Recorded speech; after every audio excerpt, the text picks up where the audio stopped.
Kæru sjálfstæðismenn, Rafn Steingrímsson heiti ég og ég býð mig fram í 4. til 5. sæti í prófkjörinu á laugardaginn. Ég nemandi í tölvunarfræði við Háskóla Íslands og hef einnig lokið 3 árum í lögfræði við sama skóla.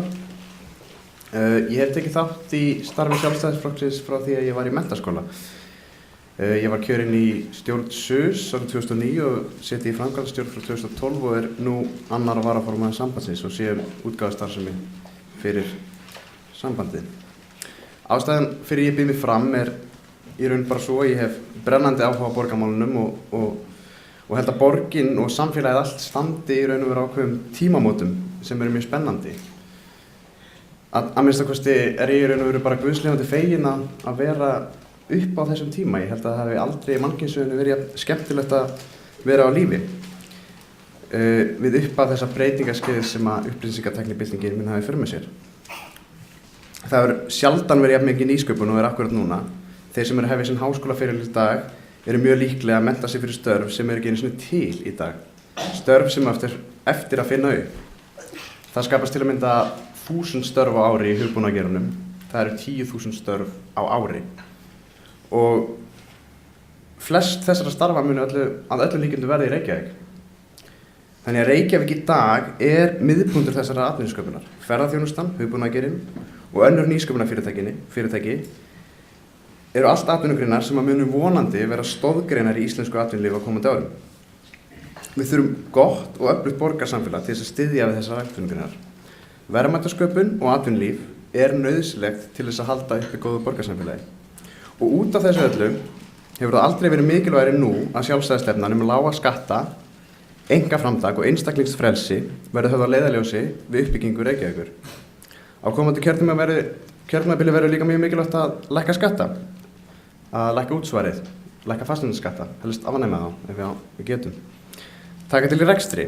Það gengur ekki að Reykjavíkurborg eyði milljörðum í alls konar gæluverkefni eins og hann Örn sagði, örugglega 140 sinnum meira en á Hellu. Af hverju erum við að reka ráðstefnuhús? Af hverju erum við að skattgreiðendur Reykjavík að leggja ljósleiðar í öðrum sveitarfélögum en Reykjavík? Og það ekki bara það, við þurfum líka að hugsa fyrst og fremst í raun og veru buddu Reykjavíkinga. Minni peningar á Reykjavíkurborg þýða, svona samkvæmt þeirri starffræði sem ég kann, meiri peningar hjá Reykjavíkingum, þar sem að Reykjavíkurborg hefur bara tekjur af sköttum. En ekki bara það, Reykjavíkurborg auðvitað vera skipulögð þannig að allir sem vilja búa hér geti það. Til dæmis þurfum við að þrýsta á ríki að það breyti fáránlegum húsnæðisreglugerðum, að þú þurfir að búa það má ekki byggja hús nema þessi 55 fermetrar og þú þurfir að vera með þvottahús í öllum húsum. Þetta gerir það bara verkum að það ekki til ódýrar íbúðir fyrir ungt fólk. Og líka bara það að við þurfum að byggja borg fyrir bæði þá sem vilja keyra og þá sem vilja hjóla eða ganga. Íslensk fjölskylda, venjuleg íslensk fjölskylda, eyðir mun meira í samgöngur heldur en gengur að gerist á nágrannalöndum okkar. Þannig við eigum að skipuleggja borginu þannig að fólk geti haft val samgöngumáta.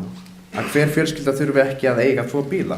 Við höfum ekki að þvinga fólk til þess að eiga ekki 2 bíla. Fólk má eiga eins marga bíla og vill, það má eiga 7 bíla mín vegna.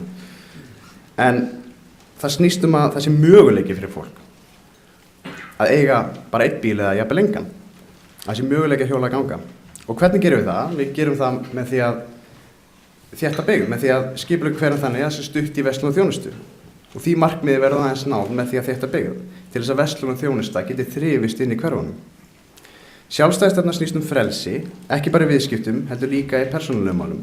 Hún snýst að fólk fá að velja sér það lífstíl eftir því sem þeim hentar og að fólk fá líka bara almennt að vera eins og það vill. Margbreytileiki mannlífsins verður ekki tryggður með stjórnarskrárákvæðum. Hann verður best tryggður og raun aðeins tryggður í frjálsu samfélagi og Reykjavík mikilvægur partur af því.